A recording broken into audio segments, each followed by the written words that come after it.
Hello everyone and welcome back to another video. So, in this one we're going to be talking about EA, one of the big companies that's always been a bit of a problem for years now, and the launch of Battlefield 2042.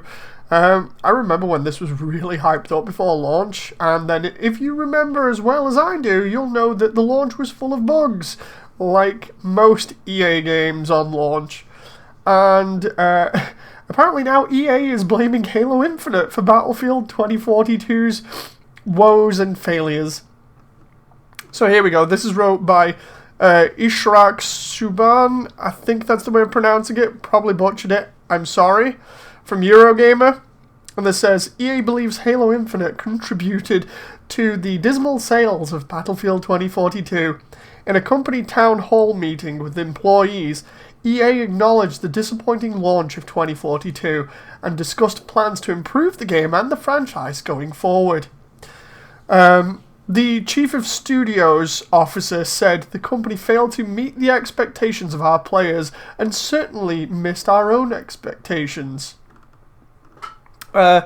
Identifying the reasons for the game's failure, they attributed part of the blame to the huge ambitions of the project, combined with a global pandemic which created unexpected variables in the dev process.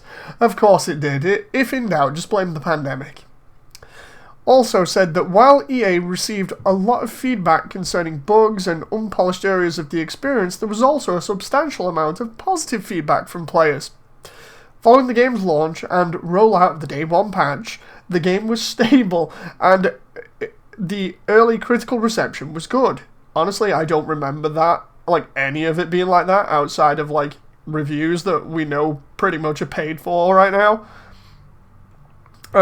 However, Battlefield was then affected by the launch of Halo Infinite, they said, and unfavourable comparisons were made between the Xbox shooter and 2042, with Halo perceived as the much more polished title. And we'll get into that in a bit, because somebody in the comments more or less sums it up. They acknowledged that the company historically had bug issues with DICE games at launch, but said that the bug count for 2042 fell into a range that EA expected when compared to other launches. The company therefore believes the issues would be manageable. However, they believe players' expectations had changed with respect to live services, and so the previous model of shipping it and patching it later no longer flies. Dissatisfaction among players has led to the circulation of an online petition demanding refunds, which has now reached 200,000 signatures. That's something that I hadn't been made aware of. But yeah, this is just a mess, blaming somebody else for their own problems. And I love the first comment here is just, somebody mentioning they finally get the message when it comes to not shipping a game half done and then patching it later. It took them how many years? When he states that people thought an unfinished Halo game was more polished than their product, you're in trouble. Yeah, this is another one that's correct in that, the reason why I haven't really played much of Infinite since it launched is because I just started to get that feeling that it was a completely empty game. There was no real proper progression system in it. And, I suppose that's what you get for it being a free game, but you still expect it as a flagship title for a system to be good, and for it to be, half-launched and still be better than Battlefield. Oof, that's rough for Battlefield. So you're doing the launch an unfinished product dollar, a strong dollar, great market, pre-orders galore, you're smart. I'm just reading the comments here. Blaming Halo Infinite is nonsense. If the game wasn't a poorly designed mess, people would stuck with it no matter what other games were coming out around launch. To be fair, they didn't just blame Halo for the game's poor launch. They included consumers' better perception of Halo as a reason. And whether or not Halo was a significantly more polished game at launch might be up for debate. Definitely. Especially now, with more bugs being apparent. It's fair to say that they've had an impact on sales. Yeah, especially because of all the bug videos floating around for 2042. Halo was significantly more polished and free. Yeah, that probably helps, cushion the blow there, it being free. I think it's not unreasonable for EA to factor that in when cataloguing all the reasons they believe Battlefield was a failure at launch. It's not just the main reason, not by a long stretch, but it certainly contributed. That's why I hate these clickbaity headlines. They've intentionally made it sound like EA are trying to blame Halo and just dump it at Halo's door, knowing that people will jump straight to the comments to vent their fury. I think if you go back, and read all of this again, it's just sad for EA to be put in this situation and then be compared to another company that's doing a very similar title. Infinite Vanguard and 2042 have been compared to each other, basically, since they were all released. And the popular consensus, at least in the comments, seems to be that Halo is by far the more polished, primarily just because I think it might have been in development a little bit longer, which might have contributed to it.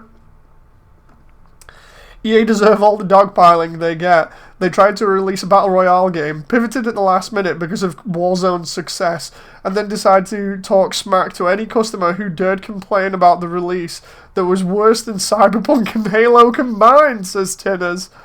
Any real Battlefield fan following this mess should have run out of sympathy by now, rather than shilling for a multi-million-dollar company who, unlike 343 or CDPR, still refuse to accept that they screwed up to people that pay their salaries. I definitely think Battlefield has gone downhill over recent years. The last one that I played and enjoyed was Battlefield 1. I wish they'd do 2142, the one with the mech walkers again. I think it was that anyway. That was a really good one. I enjoyed that. But that was ages ago, and then they took down the private service for it. EA is basically saying, if Halo can have bugs, so can we, and it's not fair that their game was received better than ours. Sorry, it doesn't work that way, EA. You shouldn't focus on other games. Should focus on your own product. Make it as good as it can be before launch, and not have boats riding up the sides of skyscrapers. Yeah, they should have delayed it. They really should have delayed it. I agree with that one.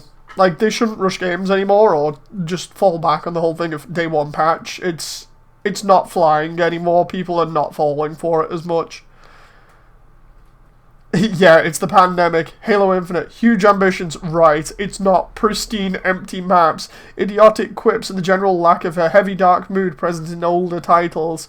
It's not because of Spider-Man Webster and the Jetsuit Sundance Robo-Dog Sentry Gun.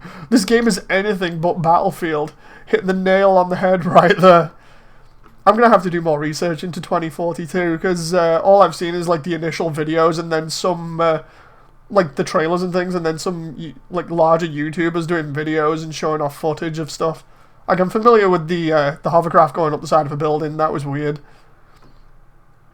But yeah, everybody just chiming in and not giving EA sympathy. I think in this case and in a few other cases in the past, EA have deserved this kind of lack of sympathy, especially when they try and get away with pushing products out that aren't finished. What do you guys think? I'm still having a laugh that they thought this would actually fly. Clearly, it needed more time in the oven, a bit like Halo. But, yeah, what do you guys think? I'll see you in the comments section. I'll see you on the next video. Bye!